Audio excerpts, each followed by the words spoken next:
Hello everyone, कैसे हो आप सब लोग। मैं हूं आशीष और आप देख रहे हो बायोलॉजी वाला। मैं आपके लिए लेकर के आया हूं नई वीडियो जिसमें कि हम जेनेटिक्स वाला पार्ट पढ़ रहे हैं, जेनेटिक्स वाला चैप्टर पढ़ रहे हैं। उस जेनेटिक वाले चैप्टर में हमने 3 वीडियोस पहले बनाई हैं जो कि डिस्क्रिप्शन में प्लेलिस्ट का लिंक है और वीडियोस का भी लिंक है, वहां से मिल जाएगा। साथ ही साथ आपको 11th क्लास भी पढ़ाई जा रही है, उसमें हम जो है स्ट्रक्चरल ऑर्गेनाइजेशन वाले चैप्टर पर हैं, उसका लिंक भी आपको प्लेलिस्ट में है। और ये वीडियो हम आज कोडोमिनेंस वाला पार्ट और 2 जीन इनहेरिटेंस वाले वीडियो को कवर करेंगे। और साथ ही साथ आपको इस चैनल पर नीट के लिए इंपॉर्टेंट क्वेश्चंस की वीडियो भी लगातार मिलती रहेंगी और बहुत सारी चीज़ें भी आपको यहाँ मिलेंगी। तो होप सो आपको चैनल पसंद आएगा अगर आप लगातार इन चीज़ों के साथ बने रहे। और मैं आपकी तैयारी पूरी एकदम नीट तक करा के रहूँगा, मतलब एकदम ठोस तैयारी, जिससे कि आपका सिलेक्शन होगा। बाकी झूठ हम फैलाते नहीं हैं और फालतू बातें हम नहीं करते हैं, तो हम सिर्फ काम की बात करते हैं, बस इसीलिए थोड़ा पीछे रह गए शायद। तो आप लोगों का सपोर्ट की ज़रूरत है बहुत ज़्यादा। शेयर कीजिएगा, दोस्तों के साथ भी बांटिएगा और खुद भी पढ़िएगा। Thank you so much. अब करते हैं वीडियो को शुरू।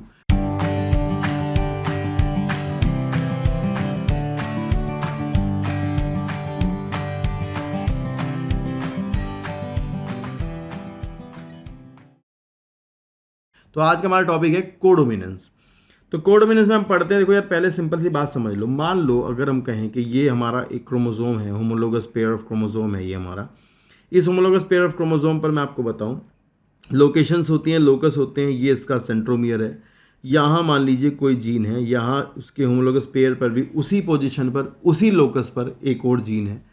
और मैं बता दूं आपको, अगर मान लो ये वाला जीन हमारा पहले वाला जो ये वाला है हमारा और इसका एलील है दूसरे वाला, ये दोनों ही एलील फंक्शनल हैं। दैट मीन्स अगर ये कोई कंपाउंड है मान लो ए और ये कलर बनाता है, इसके ऊपर ये वाला एलील अगर काम करता है तो भी एक कलर बनता है, और अगर इसके ऊपर दूसरे वाला एलील काम करता है तो भी एक कलर बनता है। समझ रहे हैं मेरी बात को। मतलब जो सबस्ट्रेट है हमारा, जो कलर बनाने वाला कंपाउंड है, उसके ऊपर दोनों एलील, ये दोनों एक ही जीन के दो एलील हैं, मतलब इंट्राजेनिक इंट्रैक्शन है ये, और इंटर एलीलिक इंट्रैक्शन है, जिसमें कि दो एक ही जीन के एलील के बीच में इंट्रैक्शन पड़ रहे हैं। दोनों ही एलील उस सबस्ट्रेट पर काम करते हैं और दोनों के दोनों ही फंक्शन करते हैं, दोनों ही एंजाइम बनाते हैं। मान लो यहाँ पर कोई एंजाइम लगता होगा और दोनों ही एंजाइम बना करके कलर प्रोड्यूस करते होते हैं ऐसे। तो ये कलर मान लो कुछ और है, ये कलर मान लो कुछ और है। तो ये आप बताओ, अपने मन में सोचो ऐसा कि क्या दोनों ही प्रोडक्ट नहीं आएंगी? क्या दोनों प्रोडक्ट एक ही ऑर्गेनिज्म में दिखाई नहीं देंगी? देंगी ही, क्योंकि दोनों ही जीन फंक्शनल हैं। तो ये आप कॉमन भाषा में समझ लो कि जब दोनों ही एलील पर पाए जाने वाले जो एलील हैं, दोनों जीन, और तो वो दोनों ही अगर फंक्शनल हो जाए, मान लो दोनों ही काम करने लग जाए, तो फिर ऐसे में हमारी कंडीशन जो है वो कहलाती है कोडोमिनेंस। समझ आई ना मेरी बात को। एक एग्जांपल लेके मैं बताता हूँ आपको। एक कैटल कलर होता है, मान लो कैटल कलर, एक कैटल का कलर है रेड और दूसरी कैटल का कलर है ब्राउन, ऐसे मान लेते हैं यहाँ पर, ठीक है ये। और इनके गैमेट बनते हैं, गैमेटोजेनेसिस होती है। इसके गैमेट R1 है, इसका गैमेट R2 है। दोनों में फर्टिलाइजेशन होता है। फर्टिलाइजेशन के बाद R1 और R2 बन जाता है। अभी R1 R2 दोनों F1 जनरेशन में जो मिले हैं हमें, यहाँ हमें जैसे इनकम्प्लीट डोमिनेंस में हमें डिफरेंट प्रोडक्ट प्राप्त हुई थी जो कंट्रास्टिंग थी, जो कि पेरेंट से मैच नहीं करती थी, वैसे ही हमें यहाँ भी एक कंट्रास्टिंग कैरेक्टर मिला है जो कि हमारा होगा रॉन कलर। मान लो चितकबरा कलर है, रॉन कलर। तो ना तो ये इससे मैच करता ना उससे मैच करता, ठीक है ना, ये अलग हो गया। तो समझ रहे मेरी बात को। तो यहाँ रॉन कलर में क्या हुआ, एक पैच रेड कलर का भी है और कुछ ब्राउन भी है। मतलब ना तो रेड और ब्राउन मिक्स हुए हैं, पर ब्राउन भी दिख रहा है कहीं कहीं पे, कहीं कहीं पे रेड भी दिखाई दे रहा है। क्लियर है मेरी बात। दैट मीन्स दोनों एलील काम कर रहे हैं। अगर आप इसका F2 ले जाओगे तो F2 में भी आपको इसकी सेल्फिंग करानी पड़ेगी। इसकी सेल्फिंग कराने के बाद आपको यहाँ भी F2 में क्या मिलेगा, R1 R1 R1 R2 R1 R2 और R2 R2। That means 1:2 2:1। और फिनोटाइपिक और जीनोटाइपिक रेशियो दोनों ही समान रहेंगे यहाँ भी, 1:2 2:1 1:2 क्लियर है मेरी बात को। तो ये एक एग्जांपल एक हमने समझा कोडोमिनेंस एक्चुअली होती क्या है, ठीक है ना। तो अभी हम यहाँ पढ़ते हैं पहले, फिर हम बात करेंगे आगे। यहाँ लिखा है, till now we were discussing crosses where the F1 resembled either of the parents. तो हमने अब तक देखा कि F1 जो है वो कोई से पेरेंट से मैच करता था, या तो भाई डोमिनेंट से मैच करता था या रिसेसिव से मैच करता ही था, ठीक है ना। फिर लिखा है and two parent dominant was in between incomplete dominance, या फिर हमने देखा था इन दोनों के बीच में आता था इनकम्प्लीट डोमिनेंस। पर अब हम देखेंगे but in the case of the codominance the F1 generation resembles both the parent, F1 generation दोनों पेरेंट से रिजेंबल करती है। A good example is different type of red blood cells that determine ABO blood grouping in the human being। तो यहाँ पर हम एक example लेंगे जो कि ABO blood grouping का है, जो कि यहाँ पर ये शो करेगा कि कोडोमिनेंस कैसे होती है, ठीक है ना। चलिए फिर लिखा है कि ABO blood grouping are controlled by the gene I। तो एक जीन आई होता है जो ABO blood grouping को कंट्रोल करता है। The plasma membrane of the red blood cell has sugar polymer. आप ये समझ लो, मैं जरा समझा देता हूँ थोड़ा सा आपको इसके बारे में। जैसे मान लो ये आपकी आरबीसी है, तो आपकी आरबीसी की सरफेस जो होती है उस पर सरफेस पर यहाँ पर आपकी कुछ कार्बोहाइड्रेट होते हैं जिसे हम यहाँ पर एंटीजन बता रहे हैं, ठीक है। जो एंटीजन होता है ये, तो आरबीसी की मेम्ब्रेन में जो कार्बोहाइड्रेट्स हैं दैट इज ए एंटीजन, ठीक है ना। क्योंकि प्रोटीन भी एंटीजन होती हैं, कार्बोहाइड्रेट भी एंटीजन हो सकता है, लिपिड भी, डीएनए भी, ठीक है। वो डिपेंड करता है कि इसकी एंटीजेनिसिटी कितनी है, पर होता है। तो यहाँ पर एक कार्बोहाइड्रेट होता है मेम्ब्रेन में जो कि एंटीजन है। मान लो यहाँ पर पाया जाने वाला कार्बोहाइड्रेट अलग है जो कि ए बनाता है, ए टाइप का कार्बोहाइड्रेट है, और ये दूसरे वाली आरबीसी है, इसकी सरफेस पर पाया जाने वाला मान लो वो बी टाइप का कार्बोहाइड्रेट होगा, तो वो बी टाइप का एंटीजन बना रहा होता है। क्लियर है मेरी बात को। तो सरफेस पर पाए जाने वाले शुगर पॉलीमर्स ही एंटीजन है, ठीक है। वो एक चेन होती है कार्बोहाइड्रेट की, जिस चेन में मान लो एक शुगर पॉलीमर कुछ और है, दूसरे वाले में कुछ और है, समझ आई। तो यहाँ पर लेकिन जीन एक आई है, जीन है आई, कैपिटल जी आई जीन है। इस जीन आई के यहाँ पर डिफरेंट एलील्स हैं, जैसे कि ए एलील है, इस आई का एक बी एलील है, और एक आई एलील है, आई ओ मान लो आप, ठीक है ना। मतलब एक रिसेसिव एलील हो गया आई ओ, ये वाले 3 एलील इसके होते हैं यहाँ पर, ठीक है। तो हम देखेंगे, अभी पढ़ेंगे कि कंडीशन अगर ऐसी बनती है किसी के अंदर कोई ए बन जाए तो उसकी आरबीसी पर ए टाइप का एंटीजन है। अगर कोई बी है तो उसकी आरबीसी पर बी टाइप का एंटीजन है। अगर कोई आई बी या फिर आई ओ बन गया तो क्योंकि बी और ओ जो है, बी ओ के ऊपर डोमिनेंट है, आई ओ जो एलील है वो रिसेसिव एलील है, तो यहाँ इसकी आरबीसी पर भी बी टाइप का एंटीजन मिलेगा। और ये आई ए और आई ओ अगर है तो इसकी आरबीसी पर भी आपको ए टाइप का एंटीजन मिलेगा। पर अगर 2 एलील जो होमोजाइगस क्रोमोसोम पर पाए जाएंगे, अगर उनमें ऐसा हो जाए कि ए और बी 2 अलग अलग एलील हो जाए, तो आपकी जो आरबीसी होगी उसके ऊपर ए टाइप और बी टाइप दोनों टाइप का एंटीजन आपको देखने को मिलेगा। तो अगर ऐसा होगा तो ये कंडीशन आपकी कोडोमिनेंस को शो करती है। और अगर आई ओ और आई ओ है तो फिर उसकी आरबीसी पर एंटीजन नहीं होगा, तो वो आपका ओ ब्लड ग्रुप कहलाता है, समझ आई। तो यहाँ मुझे एक चीज़ और ख़ास मिली कि जो A B O blood grouping system है, इसमें मुझे 3 चीज़ें दिखाई दे रही हैं। एक तो मुझे दिखाई दे रहा है यहाँ पर कोडोमिनेंस, ये कोडोमिनेंस को भी शो करता है। दूसरा मुझे दिख रहा है यहाँ पर एक ये डोमिनेंस को भी शो करता है। और मैं आपको बता दूं, यहाँ पर आपको 3 टाइप के एलील देखने को मिल रहे हैं। कितने टाइप के? 3 टाइप के। 3 टाइप के एलील मतलब ए और बी और ओ, तो ये आपका मल्टीपल एलीलिज्म को भी शो करता है। तो मैं बता दूं आपको, यहाँ ब्लड ग्रुपिंग का जो सिस्टम है ये 3 के शो करता है, डोमिनेंस भी शो करता है, मल्टीपल एलीलिज्म भी शो करता है। मतलब एक के 2 से ज़्यादा अगर एलील हैं, एक जीन के अगर 2 से ज़्यादा एलील होते हैं तो वो मल्टीपल एलील होता है। और ये डोमिनेंस भी शो करता है और ये कोडोमिनेंस भी शो करता है, ठीक है ना। चलिए अब देखते हैं यहाँ लिखा क्या है। तो यहाँ लिखा है कि भाई the plasma membrane of the red blood cell has sugar polymers that protrude from its surface and the kind of sugar is controlled by the gene. The gene I has 3 allele, IA, IB and small I, that is IO we are saying. The allele IA and IB produce a slightly different form the sugar. थोड़ा सा अंतर होता है उस sugar में। एक carbohydrate की chain होती है, उसमें लास्ट वाला शुगर जो है, बस लास्ट में एकदम शुगर जो होता है, मतलब 5 मान लो शुगर्स हैं तो 5वां शुगर जो है लास्ट वाला वो बदला हुआ होता है, ऐसा कुछ है, ठीक है ना। वो अभी ज़्यादा डिस्कस नहीं कर सकते। While allele I does not produce any sugar, वो कोई शुगर नहीं बनाता, because humans are diploid organism और हमारे अंदर क्रोमोसोम पेयर में होते हैं। Each person possess any 2 of the 3 gene I alleles, I A या तो भाई किसी के अंदर आई ए आई बी होगा, या ए या बी बी या बी ओ या ए ओ, इस तरह से होगा। तीनों एलील एक ही आदमी के अंदर एक टाइम में नहीं हो सकते। And are completely dominant over the I.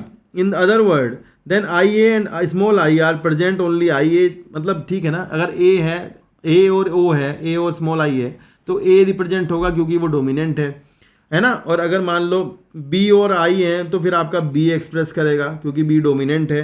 But when I A and I B are present, तो टुगेदर, तो भैया दोनों ही तरह के आपको उसके ऊपर शुगर्स देखने को मिलेंगे। इसे हम कोडोमिनेंस का एग्जांपल लेकर के समझा रहे हैं, ठीक है ना बात।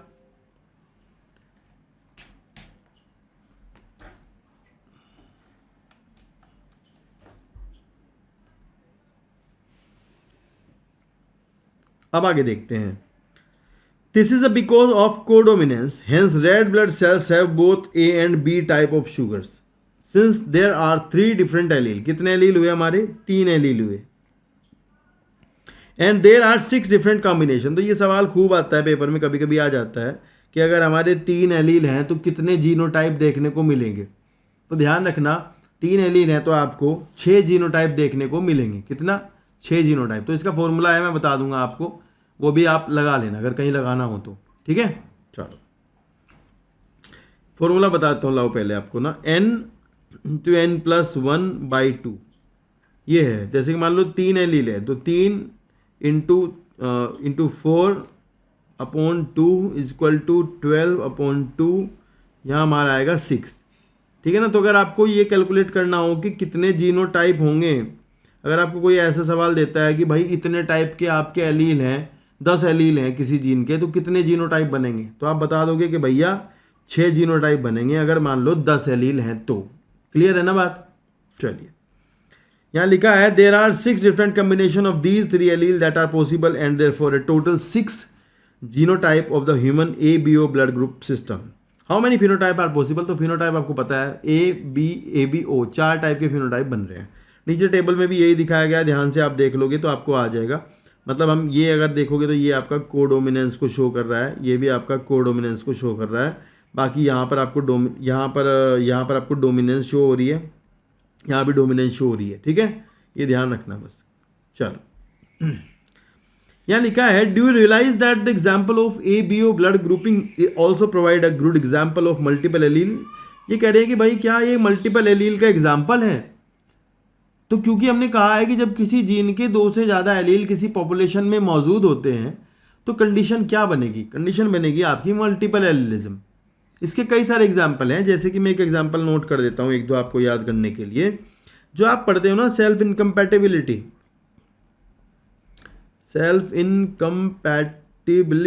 जो आप पढ़ते हो वहाँ पे सेक्सुअल रिप्रोडक्शन प्लांट वाले में, तो ये भी मल्टीपल एलीलिज्म का एग्जाम्पल है, ठीक है। यहाँ पर भी आपको मिलेंगे S1, S2, S3, S5 इस तरह के जो एलील्स होते हैं वो होते हैं। तो कभी कभी ये सवाल मेरे को लगता है आ जाता है, पर नीट इसको उतना नहीं पूछ रहा है, तो इतना आपको जानने की जरूरत भी नहीं है, ठीक है। और भी एग्जाम्पल्स हैं, बस हमें ज़्यादा नहीं जानना। तो यहाँ लिखा है कि here you can see that there are more than 2 allele. तो ये ध्यान रखना बस आपको कि जब मोर देन 2 एलील होंगे, दैट इज 3 एलील, और 4, 5, 6 जिसके जितने भी हों, जैसे ड्रोसोफिला में अगर आप जाओगे तो ड्रोसोफिला में आपको आई कलर के 15 एलील मिलेंगे, आई कलर के। तो ये देख रहे हो आप कितने एलील होंगे, समझ आई। चलो here you can see that there are more than 2, that is 3 allele governing the same character, since in an individual only 2 allele can be present. Multiple allele can be found only when population studies are made. तो हम बाद में पढ़ेंगे, यहाँ कोई बात हो नहीं रही है, ठीक है। चलिए अगला एक टॉपिक दिया है छोटा सा, इसको आपको समझना पड़ेगा पहले, फिर हम बाद में यहाँ पर आके बताएंगे। इस टॉपिक के बराबर में आप यहाँ पर एक हेडिंग डाल सकते हैं, हेडिंग का नाम है प्लियोट्रॉपी। प्लियोट्रॉपी। तो प्लियोट्रॉपी होता क्या है? वैसे मैं समझा दूं आपको। प्लियोट्रॉपी ये होता है कि जब कोई सिंगल जीन अगर है और वो मल्टीपल फिनोटाइपिक एक्सप्रेशन दे रहा है या फिर मल्टीपल कैरेक्टर्स को प्रभावित करता है, तो उस केस को हम कहते हैं प्लियोट्रॉपी। यहाँ पर आपको कुछ समझाया गया है, उसको मैं पहले समझाता हूँ, फिर हम बात करेंगे। देखो मान लो 3 केस हैं। मान लो क्रोमोसोम की कंडीशन ये है कि एक तो होमोजाइगस BB है एलील, एक है हेट्रोजाइगस, एक है ये homozygous recessive small b। Character है हमारा यहाँ पर एक सीड की शेप है राउंड, यहाँ पर भी सीड की शेप है राउंड, यहाँ पर सीड की शेप है रिंकल्ड। क्लियर है। तो ये capital B that means controlling the character seed shape. Capital B किसको कंट्रोल कर रहा है? सीड की शेप को। और सीड की शेप है गोल, तो बी ये यहाँ पर शो कर रहा है बी डोमिनेंस। अगर मैं कहूँ कैरेक्टर है सीड का शेप, तो जब सीड का शेप कैरेक्टर है ना भाई, तो ना ये डोमिनेंस शो कर रहा है। क्या शो करता है? डोमिनेंस शो कर रहा है। ठीक है, इसमें आपको मिलेगा पहले वाला राउंड सीडिट, दूसरे वाला भी राउंड, तीसरे वाला आपको मिल रहा है रिंकल्ड।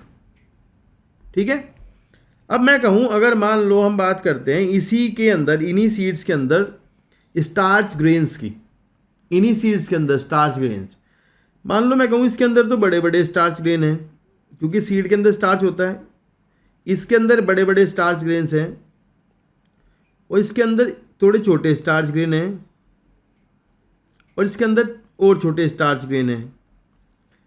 3 टाइप के स्टार्च ग्रेन आपको यहाँ देखने को मिले। लार्ज स्टार्च ग्रेन इसके पास कैसे हैं? लार्ज। इसके पास जो है स्टार्च ग्रेन वो है मीडियम, इसके पास है स्मॉल।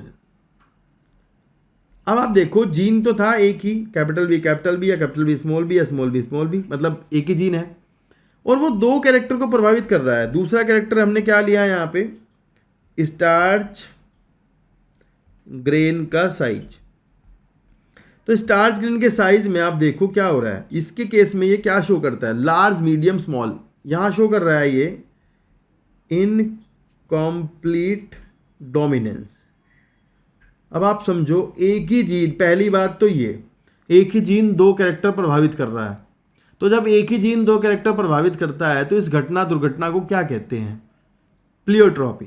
दूसरा, एक के केस में तो ये डोमिनेंस शो करता है और दूसरे केस में ये इनकम्प्लीट डोमिनेंस शो करता है। ठीक है ना, तो वो डिपेंड करता है, दोनों ही केस में डोमिनेंस भी हो सकता था, पर अगर एक जीन एक से ज़्यादा कैरेक्टर को प्रभावित करता है तो भाई ये प्लियोट्रॉपी कहलाता है, जो कि यहाँ एक एग्जाम्पल के रूप में पढ़ाया गया है। इसको पढ़ते हैं, इसे आप नोट कर लेना ऐसे ही। यहाँ लिखा है ओकेजनली अ सिंगल जीन, ये डेफिनेशन है, मार्क करो। अ सिंगल जीन प्रोडक्ट में produce more than one effect, and for example a starch synthesis in pea seeds is controlled by the one gene. It has 2 alleles capital B small b. Starch is synthesized effectively by capital B homozygotes, and therefore large starch grains are produced. In contrast, small b homozygotes have lesser efficiently in starch synthesis and produce a smaller starch grain. सही है। After maturation of the seed, capital B seeds are round and the small b seeds are wrinkled. तो यहाँ देखो seed की shape भी आ गई, seed की shape की राउंड और wrinkled. Heterozygote produce round seeds and the so B capital B is to be dominant allele. अगर आप सीड की शेप देख रहे हो तो कैपिटल बी डोमिनेंट एलील हुआ या नहीं हुआ? तो कैपिटल बी यहाँ डोमिनेंट शो कर रहा है, but the starch grain produced are of intermediate size. अगर हेट्रोजाइगस कंडीशन है तो स्टार्च ग्रेन कैसे हुए? Intermediate. So if starch grain size is considered as the phenotype, अगर हम स्टार्च ग्रेन को फिनोटाइप मान लें तो then from this angle the allele show incomplete dominance. तो इसके केस में क्या शो कर रहा है? इनकम्प्लीट डोमिनेंस शो कर रहा है। तो 2 चीजें यहां पर होगी, एक साथ ही 2 चीजें हो रही हैं, जिसमें कि एक ही जीन जो है वो 2 चीजें शो कर रहा है। एक केस में तो वो डोमिनेंस शो कर रहा है, दूसरे केस में वो इनकम्प्लीट डोमिनेंस शो कर रहा है, और एक ही जीन 2 कैरेक्टर को साथ साथ प्रभावित कर रही है। तो ये घटना जो है आपकी क्या कहलाती है? प्लियोट्रॉपी कहलाती है। ठीक है, नेक्स्ट देखते हैं। नेक्स्ट लिखा है therefore dominance is not a autonomous feature of a gene or a product that it has information for. It depend as much on the gene product and the production of the particular phenotype from this product as it does on the particular phenotype that we choose to examine. In case more than one phenotype is influenced by the same gene. ठीक है ना बात? तो ये theory दी है थोड़ी सी, इसको पढ़ लेना। अब इसके बाद हमारा एक टॉपिक शुरू होने वाला है जो कि है बहुत इंपॉर्टेंट, खूब एग्जाम्स में पूछा जाता है, मतलब पूछो मत कितने एग्जाम में ही पूछा जाएगा। इसमें से कुछ सवाल बनेंगे, अलग अलग टाइप के सवाल बनते हैं, वो आपको यहाँ पे मैं बताऊँगा। पहले हम इसका जो है कॉन्सेप्ट वाली बात है जो पढ़ते हैं, फिर हम इसको थ्योरी को पढ़ेंगे, वही करते हैं हम पहले। तो पहले हम इसका जो फोटो दिया अगले पेज पर इसको देखते हैं, इसको मैं समझाता हूँ, फिर हम आगे बात करेंगे। देखो, अब मेंडल कहते हैं कि मैंने ना एक जीन मतलब एक कंट्रास्टिंग कैरेक्टर को ध्यान में रख के क्रॉस करा लिया और मैंने सब देख लिया कि क्या है। 7 पेयर मेंडल ने चुने थे जो कि कंट्रास्टिंग पेयर ऑफ कैरेक्टर थे। सातों के सातों में मेंडल ने आपस में क्रॉस कराया। क्रॉस कराने के बाद मेंडल ने पाया कि भैया उनमें से एक डोमिनेंट है, एक रिसेसिव कैरेक्टर है, जो कि पहले वाली जनरेशन में दिखाई नहीं देता है। फिर मेंडल ने सोचा कि अब मैं ये देखूंगा कि मैं एक ही साथ जब क्रॉस कराऊंगा ना, तो एक साथ मैं 2 प्लांट को जब क्रॉस कराऊंगा तो मैं 2 कैरेक्टर को ध्यान में रखूंगा। पहले क्रॉस कराते time I will consider 2 character, 2 character को कंसिडर करूंगा। वे 2 कैरेक्टर कैसे इनहेरिटेंस आगे F2 में शो करते हैं, क्योंकि F1 में तो पता ही है, F1 में तो उसे पता है एक डोमिनेंट एक रिसेसिव है।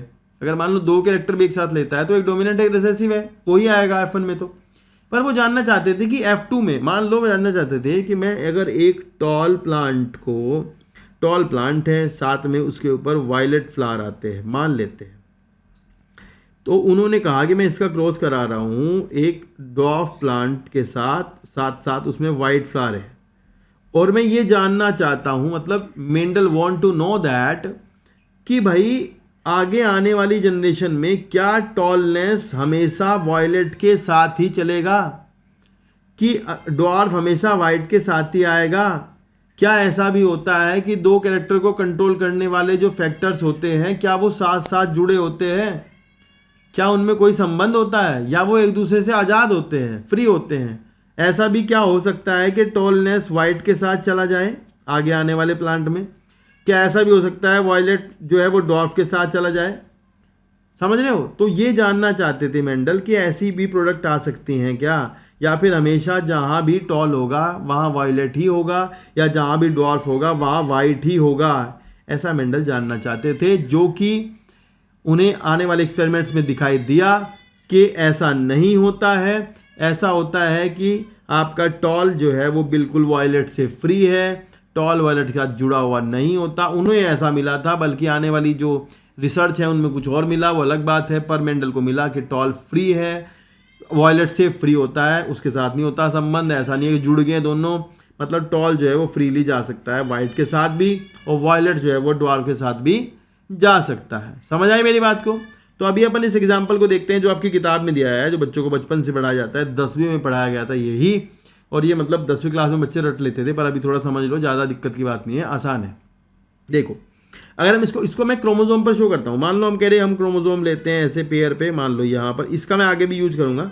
मान लो यहाँ कैपिटल आर जीन है, और ये आपका दूसरा पेयर है क्रोमोजोम का, इसके ऊपर वाई जीन है, और इसके ऊपर इधर इसी तरह से यहाँ पर स्मॉल आर है, यहाँ पर हमारा स्मॉल वाई है। और ये जो आपका जो कैरेक्टर मैंने लिए हैं, राउंड येलो सीड, और ये आपको रिंकल्ड ग्रीन, तो ये पहले से पता है मेंडल को कि राउंड जो है वो रिंकल्ड के ऊपर डोमिनेंट है, और येलो जो है वो ग्रीन के ऊपर डोमिनेंट है। ये हमें पिछली जो रिसर्च है उससे पता चल गया था। अभी क्या है, आगे देखना है। तो सबसे पहले तो बात यह है कि ये प्योर लाइन लिए गए। प्योर लाइन आपको पता ही है, जब दोनों एलील सेम होते हैं तो condition pure line true breeding plant कहलाती है। दोनों ही कैरेक्टर के लिए ट्रू ब्रीडिंग थे, और ये भी दोनों कैरेक्टर के ट्रू ब्रीडिंग थे, मतलब दोनों में होमोजाइगस कंडीशन बनी हुई थी। ठीक है, फिर हम क्या करते हैं, यहाँ पर बच्चों से जो गलतियाँ होती हैं मैं बताता हूँ क्या गलतियाँ होती हैं। बच्चों को गैमेट बनाना नहीं आता, बच्चे गैमेट ही बनाना भूल जाते हैं। भाई प्लीज़ ये गलती ना करना, किसी भी सवाल में ध्यान से पहले गैमेट बनाना, क्योंकि ये एक तरह से सेक्सुअल रिप्रोडक्शन हो रहा है, और जब सेक्सुअल रिप्रोडक्शन होता है तो गैमेट बनते हैं। पहला काम गैमेट बनाना ही होता है ना, तो वो जरूरी है। ठीक है ना? देखो यहाँ पर आप देखो, यहाँ पर सबसे पहले आप देखो इसके गैमेट बनेंगे। गैमेट में आपको पता है क्रोमोसोम जो पेयर होता है उसमें से हैप्लोइड हो जाता है gamete, that means gamete n होता है, और ये 2n है, तो यहाँ मियोसिस हुई होगी, हम ऐसे मान लेते हैं। मियोसिस के बाद ये गैमेट बन गया, इसमें से 50% मतलब इधर आ गया कैपिटल R, इसमें से जो है कैपिटल Y आ गया यहाँ पर। ठीक है, तो यहाँ पर हमारे गैमेट ऐसे बन गए। मान लो 2 भी बने होंगे तो सारे ऐसे ही बनेंगे, क्योंकि कंडीशन जो है वो ऐसी है। फिर हम देखेंगे इधर भी आपका गैमेट बन गया। अब ये गैमेट का फर्टिलाइजेशन होगा। आपको पता है सेक्सुअल रिप्रोडक्शन हो रहा है ना, तो सेक्सुअल रिप्रोडक्शन के टाइम पर आपका होता है फर्टिलाइजेशन। फर्टिलाइजेशन हुआ, उसके बाद जाइगोट बनेगा। मान लो यहाँ हमारा जाइगोट बना।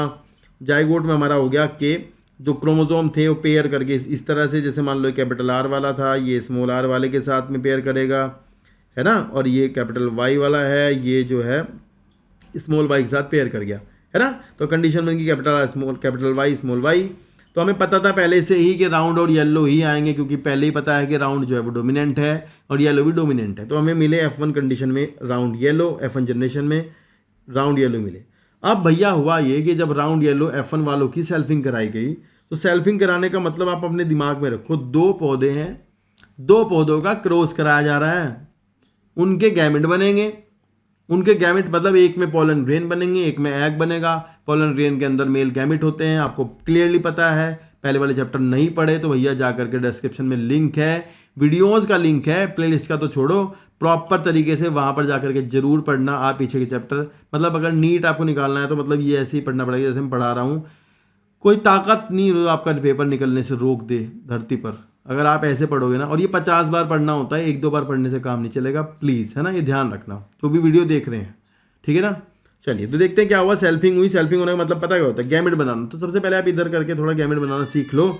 मान लो ये कैपिटल आर और small R, capital Y small Y है हमारा, तो गैमेट ऐसे बनेंगे। देखो आप अगर नहीं बना पाते ऐसे बना लेना, इसको इसके साथ एक बार कैपिटल आर कैपिटल वाई, इसको इसके साथ एक बार, चांस है ना स्मॉल वाई, इसको एक बार इसके साथ स्मॉल आर कैपिटल वाई, और इसको इसके साथ स्मॉल आर स्मॉल वाई। तो भाई ध्यान रखना, it is a chance event. Chance event होगा तो गैमेट 4 तरह के बन सकते हैं। मेंडल ने हाइपोथेटिकली ऐसा सोचा कि 4 चांस हो सकते हैं। क्या पता कैपिटल आर कैपिटल वाई के साथ चला जाए गैमेट में, क्या पता कैपिटल आर स्मॉल आर के साथ चला जाए, क्या पता ये ऐसे हो जाए, ठीक है। ये सारा काम कॉपी पे बाद में किया है मेंडल ने। पहले खेत में उसने पेड़ बोए और खेत में बोने के बाद उसने कुछ पाया रिजल्ट, उसी के बाद ये किया है, ध्यान रखना। पहले मेंडल ने सब कुछ खेत में बोया, मतलब मेंडल ने पहले क्या किया, राउंड येलो वाले प्लांट लिए, फिर F1 वाले लिए, फिर F1 को बो दिया खेत में, वहाँ सेल्फिंग करा दी। उसके बाद मेंडल ने पाया कि उसे मेंडल को राउंड और ग्रीन भी मिल गया, ठीक है ना। और मेंडल को जो है वो येलो के साथ में रिंकल्ड आ गया। और ये मेंडल कह रहे हैं कि भाई ये तो अब मुझे हाइब्रिड भी मिल गए, मतलब मुझे तो वो मिल गया कि इसका मतलब तो ये फ्री होते हैं एक दूसरे से। और जब ये फ्री होते हैं तो ये गैमेट भी फ्रीली बना सकते हैं, मतलब कैपिटल आर कैपिटल वाई के साथ जाएगा, या फिर स्मॉल आर स्मॉल वाई के साथ जा सकता है, कुछ भी हो सकता है। तो 4 टाइप के गैमेट यहाँ बन सकते हैं। ध्यान रखना है, सबसे बड़ी बात यही है कि 4 टाइप के गैमेट बनाना ही खेल है। मतलब 4 टाइप के गैमेट कब बनेंगे वो मैं आपको आगे सिखाऊंगा कब बन सकते हैं, पर अभी के लिए हमने मान लिया कि 4 तरह के बन सकते हैं, क्योंकि मेंडल प्रोबेबिलिटी पढ़ रहे थे तो प्रोबेबिलिटी लगाई यहाँ पर। 4 चांस हो सकते हैं, उन 4 को लिया यहाँ पर। एक तरफ हमने मेल पेरेंट लिया और एक तरफ हमने फीमेल लिया, और 4 को आपने ऐसे लिख लिया, ठीक है। तो यहाँ पर देखो क्या हुआ, जब इनका क्रॉस हुआ, देखो ये ध्यान से देखो, ये इसको देखो आप, जब आपकी कंडीशन ये बनी कि कैपिटल आर कैपिटल वाई इसके साथ गया तब ये आएगा, जब ये इसके साथ गया तो ये आएगा, जब ये इसके साथ गया तो ये आया, जब ये इसके साथ गया तो ये आया। इस तरह से, इसी तरह से ये इसके साथ जाएगा, फिर ये इसके साथ जाएगा, फिर ये इसके साथ जाएगा, ये इसके साथ, ये इसके साथ, ये इसके साथ, इस तरह से जाएगा। मतलब समझ रहे हो क्या हुआ है, क्रॉस हुआ है, लाइक इसका इसके साथ, तो आपको ये मिल गया। तो आप इसे देखो ध्यान से, ये जितने मैंने मार्क किए ये वाले, ये सारे के सारे राउंड येलो मिले, ठीक है। ध्यान से देखो, क्योंकि आपको पता डोमिनेंस है, तो जहाँ कैपिटल आर स्मॉल आर आएगा वहाँ भी राउंड आएगा, जहाँ जहाँ कैपिटल आर है वो भी राउंड है, तो राउंड और येलो मिले इतने। फिर आप देखोगे जब केस ऐसा बना कि स्मॉल आर कैपिटल वाई हुआ, तो ये आपका येलो के साथ रिंकल्ड आया। तो ये 3 जो है, ये 3 आपके रिंकल्ड और येलो हैं, ये 3 आपके ग्रीन और राउंड आए, और एक आपका आया बाद में ये वाला जो रिंकल्ड ग्रीन है, ये पेरेंटल था, है ना। तो पेरेंटल कम्बिनेशन आपको ये कितने हैं, टोटल है 16 में से मुझे 1/16 पर पेरेंटल कम्बिनेशन देखने को मिला, और 9/16 भी मुझे पेरेंटल देखने को मिले राउंड येलो। जबकि जो ये हैं ये 3/16 मेरे को मिले हाइब्रिड, ये भी मेरे को 3/16 हाइब्रिड मिले। तो मेंडल ने कहा कि भैया खेत में जब बोया था उसने तो उसे हाइब्रिड भी मिले। अब हाइब्रिड मिलना मतलब ये है कि शुरुआत में मेंडल ने कहा कि मैंने तो भाई लिया था राउंड येलो और अब तो मुझे मिल गया राउंड ग्रीन। तो इसका मतलब सीधा सीधा ये हुआ कि राउंड बिल्कुल फ्री है येलो से। ऐसा नहीं कि राउंड और येलो फैक्टर 2 फैक्टर, मेंडल ऐसे बोल रहे थे कि भाई राउंड येलो फैक्टर जो है, ऐसा नहीं था कि राउंड और येलो फैक्टर जुड़े हुए रहे होंगे आपस में, एक दूसरे के साथ ऊपर चढ़े बैठे होंगे, ऐसा नहीं है। वो अलग अलग रहे होंगे, तभी ना फ्री हुए, तभी तो आपको खेत में ऐसे सीड मिले राउंड ग्रीन वाले। तो इसके बाद मतलब यहाँ पर हमें हाइब्रिड्स भी मिले 3। और इस बात से मेंडल ने एक बात बताई कि भैया लॉ ऑफ इंडिपेंडेंट असॉर्टमेंट है, ये इस पर बेस्ड है। जो 3rd लॉ है वो इस पर बेस्ड है, लॉ ऑफ इंडिपेंडेंट असॉर्टमेंट इस बात पर बेस्ड है। जो 2 जीन का इनहेरिटेंस हुआ इस पर बेस्ड है वो, ठीक है ना। तो ये आपको दिख गया होगा कि फिनोटाइपिकली अगर आप देखो, फिनोटाइपिक रेशियो हमारा मिलेगा 9:3:3:1, ये हमारा फिनोटाइपिक रेशो है, जिसमें कि हमें मिल रहा है 9 राउंड येलो, 3 ग्रीन राउंड, 3 आपके जो हैं वो रिंकल येलो और 1 जो है वो राउंड ग्रीन, रिंकल ग्रीन। तो ये भी बहुत पूछते हैं, खूब पूछते हैं इसका, इससे क्रॉस कराने पर ये इतने कितनी बार मिलेंगे। मतलब मैं आपको समझाऊंगा कैसे निकालते हैं वो, सवाल तो करते हैं, अभी समझा दूंगा, ठीक है। पर ये आपको ध्यान से समझ लेना है कि हुआ क्या है एक्चुअली, और इससे कुछ सवाल बन जाते हैं, जैसे कि अभी आगे देखेंगे, जैसे कि ये सवाल भी बन जाएंगे इस तरह के। अभी बताता हूँ, चलो मान लो बता देता हूँ सवाल। ऐसा एक सवाल आता है कि मान लो आपके इसका क्रॉस कराया गया, या फिर ऐसा कंडीशन दिया गया और आपको पूछेंगे how many gametes will form, how many type gamete will form. तो आपको कुछ नहीं करना, हाउ मैनी पूछा तो 2 टू द पावर n लगाना है। तो n का मतलब पता क्या है, n का मतलब है हेट्रोजाइगस कंडीशन, एक ये और 2 ये, 2 हेट्रोजाइगस है तो 2 टू द पावर n मतलब 4 टाइप के गैमेट बन सकते हैं। ये अगर आपको ऐसा कहीं दिखाई दिया capital R small r capital Y तो पूछेंगे कितने टाइप के गैमेट बनेंगे, टाइप के कितने बनेंगे वो नहीं पूछे, कितने टाइप के बनेंगे। तो हमारा हेट्रोजाइगस n है तो 2 to the power n 2 to the power 1 तो आएगा आपका 2 गैमेट। ये सवाल बन जाते हैं इस तरह के। अगर मान लो आपको ऐसे पूछा कि कितने टाइप के जीनोटाइप बनेंगे, तो आपको कुछ नहीं करना, जीनोटाइप के लिए आपको करना है, अगर मान लो आपको पूछा कि ये वाली कंडीशन है कितने जीनोटाइप होंगे, तो आपको 3 टू द पावर n करना है जीनोटाइप के लिए, ठीक है। तो जीनोटाइप आपका आएंगे 3 टू द पावर n मतलब 2, तो 9 जीनोटाइप हमें यहाँ मिले। अभी मैं आपको समझाऊंगा आगे चल के कैसे मिले। अगर आपको फिनोटाइप पूछे तो भी आपको लगाना है 2 टू द पावर n, तो उससे आप निकाल लोगे फिनोटाइप। क्लियर ना बात। ऐसा सवाल कभी आए तो फटाफट से कर देना, ठीक है भाई। अगर आपको ये मिल जाए कहीं पर कि बताओ कितने टाइप के गैमेट बनेंगे, capital R capital Y small y और कुछ और स्मॉल t लाइक ऐसा, तो कितने टाइप के गैमेट बनेंगे, आपको सिर्फ ये देखना है हेट्रोजाइगस कितना है, तो आपको लगाना है 2 टू द पावर n, तो आपके 2 टाइप के गैमेट बनेंगे। ध्यान रखना है ये, बस आपको हेट्रोजाइगस देखना है और कर देना है सवाल। ये सीधा सवाल नीट में बहुत बार पूछा जाता है, कई बार आया है, इसको जरूर कर देना यार, है ना। चलिए अब हम देखते हैं इसकी थ्योरी थोड़ी सी, फिर आगे बढ़ेंगे। क्या बात है, ये ज़्यादा बड़ी बात नहीं है यहाँ पे। तो यहाँ पे देखो क्या लिखा है, लिखा है Mendel also worked with in crossed pea plant that differed in 2 characters as in seen in the cross between a pea plant that has seeds with yellow colour and round shape and one that had seed green colour and wrinkled shape. Mendel found that the seed resulting from the crossing of the parents had yellow colored and round shaped seeds. Here can you tell which the character in the pair yellow green are round wrinkled shape but dominant? तो पता है हमें round dominant है और yellow dominant है, ठीक है। Thus yellow color was dominant over green and round shape dominant over wrinkled. These results were identical to those that he got when he made separate monohybrid cross. तो ये पहले से ही पता था मेंडल को, मोनोहाइब्रिड क्रॉस में इसको ऐसा ही रिजल्ट मिला था। Between yellow and green seeded plant and between round and wrinkle seeded plant. Let us use the genotypic capital Y लिया उसके लिए, और उसके लिए कैपिटल R लिया और स्मॉल y स्मॉल r लिया रिसेसिव के लिए। The genotype of the parent can then be written as the capital R capital Y small r small y small y. The cross between the two plant can be written down like this. So the gametes are Y and small r y unite to form fertilization to produce F1 hybrid, that is round yellow, capital R small y small y. When Mendel self hybrid, जब उसने फिर F1 का जो hybridisation किया मतलब selfing की, तो he found that 3/4 of the F2 plant had yellow seeds and 1/4 had green seeds. ठीक है, तो मतलब 3/4 और ये 1/4 ग्रीन, मतलब ग्रीन किसी में भी हो सकते हैं, रिंकल्ड के साथ हो चाहे राउंड के साथ हो, मतलब उसको पूरा टोटल में मिला 1/4 ग्रीन मिला और 3/4 मिला येलो, ठीक है ना। ओके हाँ, इसी तरह से उसको दूसरे का भी मिला, राउंड वाला भी। फिलहाल the yellow and green colour segregated in 3:1 ratio, बिल्कुल सही है। राउंड येलो भी जो है वो 3:1 रेशो में ही सेग्रीगेट हुआ है ना।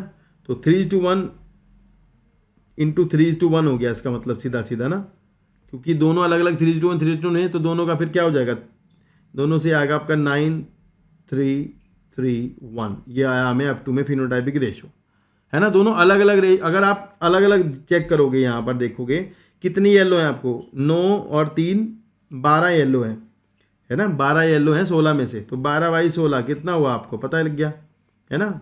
और एक आपका हुआ है 4/16, तो 1/4 ये मिला, 3/4 मिला ये, ठीक है। अलग अलग अगर देखो तो 3:1 के रेशो में सेग्रीगेट हुआ, जैसा कि होते थे पहले ही मोनोहाइब्रिड में, तो ऐसे ही होते थे। तो सेग्रीगेशन तो उतना ही रहा है, पर फ्री थे, एक दूसरे से फ्री हुए और अलग अलग भी जा सकते थे एक दूसरे के साथ में, ये वाली बात ध्यान रखनी है, ठीक है। आगे देखते हैं, लिखा है लॉ ऑफ इंडिपेंडेंट असॉर्टमेंट। तो लॉ ऑफ इंडिपेंडेंट असॉर्टमेंट जो है ना, ये उस पर बेस्ड है एक्चुअली। ये जो आपने पढ़ा है अभी पीछे 2 जीन इनहेरिटेंस, इस पर बेस्ड आपका लॉ ऑफ इंडिपेंडेंट असॉर्टमेंट है। इसको देखो, लिखा है in the dihybrid cross the phenotype round yellow, wrinkled yellow, round green and wrinkled green appeared in the ratio of 9:3:1। हाँ जी बिल्कुल सही है, हमने देखा है। Such ratio was observed for several pairs of character. फिर मेंडल ने अलग अलग जितने भी उसके साथ कैरेक्टर थे, सबके साथ मेंडल ने ऐसा ही किया। The ratio of 9:3:1 can be derived as a combination series of 3 yellow 1 green with 3 round 1 green. मतलब ये 3:1 हुआ, 3:1 इंटू 3:1 का एक्सपेंडेड हुआ। And this derivative can return be as 3:1 into 3:1 9:3:3:1। तो हम इसको पढ़ाएंगे अभी, इनको इंटू करके दिखाऊंगा मैं। मोन हाइब्रिड क्रॉस के रेशियो को निकाल करके उसके साथ में निकाल करके जीनोटाइप को, दोनों को क्रॉस करके दिखाऊंगा आपको कुछ। Based upon such observation on dihybrid cross between plant differing two traits, Mendel proposed that second set of generalization that we can Mendel's law on independent assortment. The laws state that when two pair of traits are combined in a hybrid, segregation of one pair of character is independent of the other pair. तो कितना ये बस याद करना है आपको, ये line याद करनी है आपको कि एक दूसरे का सेग्रीगेशन एक दूसरे से इंडिपेंडेंट होता है, उस दूसरे के ऐसा नहीं होता, जुड़े हुए नहीं होते आपस में। ये वाली बात ध्यान रखनी है, ठीक है। तो the Punnett square can be effectively use to understand the independent segregation of the two pair. ये जो पीछे पढ़ा है इसको बहुत कहानी बना के लिखा है, एक बार पढ़ दें फटाफट से। तो लिखा है कि the understanding the independent segregation of two pair of genes during the meiosis and the production of eggs and pollen in the F1 capital R small R capital I small Y plant. Consider the segregation of one pair of gene capital R and small R, 50% of the gamete having the capital R, 50% having the small R. उसी तरह से वहाँ भी होगा। Now beside each gamete having capital R और small R, it should be also have the allele capital Y small Y. The important thing to remember here that segregation of 50% capital R and 50% small R is independent from the segregation of 50% of capital Y and 50% of small Y. मतलब दोनों के segregation एक दूसरे से बिल्कुल independent थे। जब gamete बने तो एक कैपिटल वाई दूसरे वाली, मतलब एक गैमेट में 50% कैपिटल आर है जो उससे छुट के आया है स्मॉल आर से, दूसरे वाले में कैपिटल वाई भी 50% है। मतलब कैपिटल वाई अपना इंडिपेंडेंटली आ रहा है 50% और वो उधर से आ रहा है, ठीक है ना, दोनों फ्री हैं। Therefore 50% of the small r bearing gamete has capital Y and the other 50% gamete having small y. Similarly 50% of the capital R bearing gamete having capital Y और दूसरे having small y. Thus there are 4 genotype of gamete, 4 type of pollen and 4 type of eggs. There are 4 type of capital R small y, small r small y, capital R small y, small r capital Y. Each with a frequency of 25%, 1/4 का, ठीक है बिल्कुल। And when you write down the 4 type of egg, मतलब एक तरफ आप egg लिखो, एक तरफ आप पोलन लिख रहे हो, मतलब उनका फिर जाइगोट बना रहे हो, क्रॉसिंग करा रहे हो, तो आपको ये कह रहे हैं कि फिर आपको 16 खाने उसमें बनेंगे, 16 स्क्वायर मिलेंगे। और कितने टाइप के जीनोटाइप, कितने टाइप के फिनोटाइप बनेंगे, तो यहाँ पर आपको टेबल देके पूछा गया है। तो जीनोटाइप जो होंगे वो आपके 9 होंगे और फिनोटाइप होंगे आपके 4। मैंने बताया था आपको 3⁻² लगाना है, 2⁻² लगाना है। ये सवाल निकालने का तरीका है फटाफट से, तो ऐसे कर देना। अब 9 जीनोटाइप जो है इनसे एक सवाल बनता है, फटाफट से करने का सवाल तरीका बताता हूँ, फटाफट आएगा पेपर में। कभी कभी पूछते हैं, बहुत बड़े भयंकर सवाल बनाते हैं, लंबा बड़ा चौड़ा, इसका उससे ऐसे क्रॉस कराने पर क्या मिलेगा, ऐसा मान लो ऐसे पूछेंगे, इसका इससे क्रॉस कराने पर हमें F2 जनरेशन में, समझ रहे हो, हमें F2 जनरेशन में ये कितनी बार मिलेंगे, इसकी फ्रीक्वेंसी क्या होगी, समझ रहे हो, इसकी मतलब ऐसे लिखेंगे। सॉरी मैं दोबारा बताता हूँ। अगर ऐसे पूछेंगे, ऐसे capital R small Y capital Y small Y, इसका क्रॉस हुआ, इसका क्रॉस हुआ, और ये हमें ये कितनी बार मिलेगा, ये तो यार ये कितनी बार मिलेगा, इसके लिए कुछ नहीं करना है, बिल्कुल ध्यान रखना है। मोन हाइब्रिड क्रॉस में ये हमें मिलता है 2/4, मोन हाइब्रिड में ये मिलता है मुझे 1/4। कुछ नहीं करना, 2 × 1/2/16, ये इसकी फ्रीक्वेंसी 2/16 होगी। क्लियर है। अगर आपको पूछे small R small Y capital Y small Y कितनी बार होगा, तो ये 1/4 होता है मोन हाइब्रिड में, ये होता है 2/4, हमें मिलेगा 2/16, ठीक है।